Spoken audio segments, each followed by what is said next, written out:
What's up, y'all? This is William, the Permaculture Consultant, and I got a couple exciting announcements for this video. First of all, I shaved my face so I don't look as homeless anymore, so there's that. But also, check this out. Bam! Look at this. My father-in-law, well, we'll get into that in a second, but there's this Husqvarna chainsaw that I'm now gonna use as soon as I can get this off. There we go. That I'm now gonna use on the property, obviously to clear some of these bigger trees and stuff like that, but there's that. And also over here is the 4-stroke weed eater I was telling you guys about. Now this thing is super quiet. It just got back from the shop. What was wrong with it? Like cracked gas line or something like that? I don't really know. Nothing major. I think it was like 20 some bucks or 30 bucks to get it fixed. But this is the 4-stroke weed eater I was telling you guys about. That's super quiet. Here, check this out.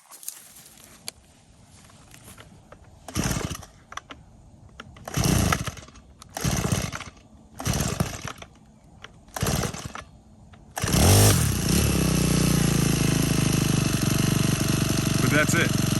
I don't know how well this is coming across on the camera, or even if you can hear me.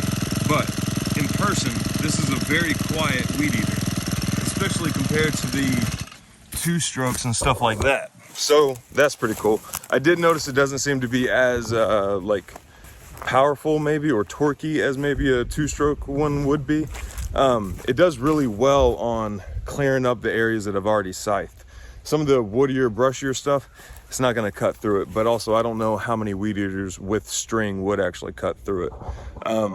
Might go to a pawn shop, get a cheap little one, and put a saw blade or something on it like I had up the one in North Carolina. Just got done working for about a week over there at the Idabel farm, that 6,000 acre farm. But while I was there, I didn't get any work done here, obviously. Got some tools organized, getting this storage container ready. I want to put some freezers in there so we can get some meat stocked back and put back in there. We're gonna get meat birds soon, and pigs from the Texas boys. Oh yeah, went and visited the Texas boys. Those guys are awesome. If you don't know them, you definitely need to check them out. Go to the Texas boys on YouTube, and then they have a website. They also have a podcast that I did an interview on called the Fearless Podcast. Everything will be linked down below, so if you guys want to check them out, which you should, check out the links down below. You're gonna get a pretty bad echo here in this storage container, so I'll be quick, but I did acquire some more tools, post hole digger, shovel, rake. There's a pitchfork in the back. Got bags of concrete, broom, but all that stuff, yeah, just that tiny little pile of trash right there. But it's already wired with plugs and stuff like that. I just need to get the power on, make sure that this cable going out to the panel over there is still good. But I guess the main focus of today is really just gonna be continuing the clearing process. I'm probably gonna go back to the scythe and, well, hold on. Before we get to that, let's tour one of these swales real quick. I think there should be good enough lighting, good enough contrast where you can see that ditch. There you go. So this is one of the swales. Right here is a black locust, I believe. All the thorns on it, I'm assuming it's a black locust. It's really hard to identify trees without the leaves on them if you don't know. Here's a mimosa, and it's growing on the mound part of the swale. So if we go down in here, you can kind of see this right here is the ditch, and then it swoops up into the mound, which is right here, and then downhill. So this side is uphill of this side. All the water flows into the ditch, soaks into this mound and below the mound, waters these trees, and eventually, works its way back behind the mound and stuff like that. But that's why none of these trees have died during these severe droughts in Texas. The mimosas did really well. This is a peach tree, and I know because this right here was a thumbnail for how to espalier your trees that my mom and dad did. There's another mimosa right there. I believe another black locust. This is an apple or a pear, along with a black locust next to it. So there's quite a bit of trimming to do and stuff like that. This, I have no idea. And that's gonna be the case with a lot of these trees. I don't remember, oh, that's another black locust, another mimosa. There was a moringa around here somewhere that I hope is still here.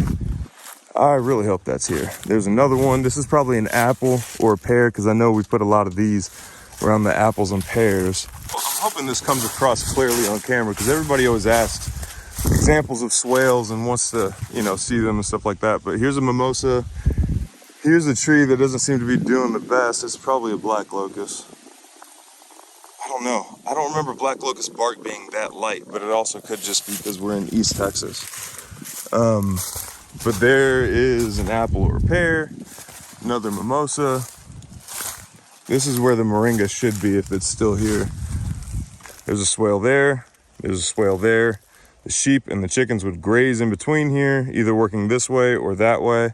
But they're also getting the benefits of the shade of the trees and the sun. So, you know, it's East Texas. You can't have everything scorching.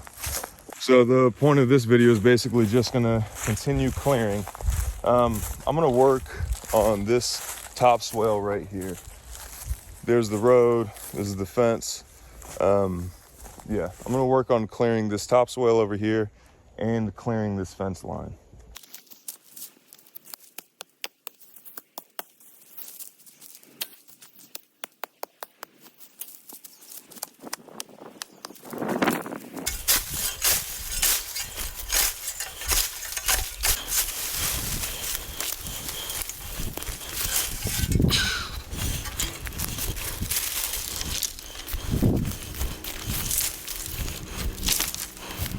All right, so I'll show you the clearing that I've gotten done today. It's mostly up here in the front. A lot of the time was wasted because the neighbors were actually, well, I'll tell you, the neighbors were actually telling me that the people on the four-wheelers came back out here recently, and they didn't steal anything. They couldn't get to anything. A, because there's nothing here to steal, and B, everything's locked up. So I'm gonna have to come up with something for that until I'm out here full time. Probably cameras, maybe get a little baby tiger, something like that. This is all the clearing I got done today. This pile, a large amount of that. I found that random bag of trash. That's not my trash, that's just trash that was over here. I got as far as I can get with the scythe on this side. That's, you know, easy. A lot of this, I know it's hard to tell on camera, but a lot of this is just small saplings. So I'm gonna attack this with the chainsaw, which I could do right now, but instead of switching over to the chainsaw, I'm gonna stay on the scythe and finish the day out over here. When it's less windy, I'll start burning these piles again. It did just rain not too long ago, actually Friday, which was like 2 days ago from here.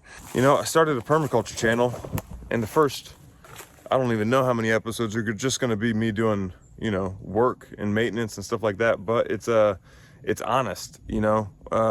When you first get on a homestead or a property or anything like that, it is not going to feel like you're doing any homesteading or permaculture or anything like that at first, or at least for a while, at least until you get set up. So there's that. I got to figure out what to do with a lot of this wood right here too. That might just be a bonfire. If I'm gonna have bonfires, big old bonfires, I need to pick a location where I'm fine with turning into just straight, you know, clay, pottery, you know what I mean? Because all this stuff around here is clay for the most part. If you guys need any consultations or anything like that, it's all linked down below. I do phone and in-person consultations. I'm in East Texas, but even if you're in, let's say Maine or even Alaska or something like that, I'll come and do your consultation. So until next time, guys, thank you guys so much for watching. We'll see ya.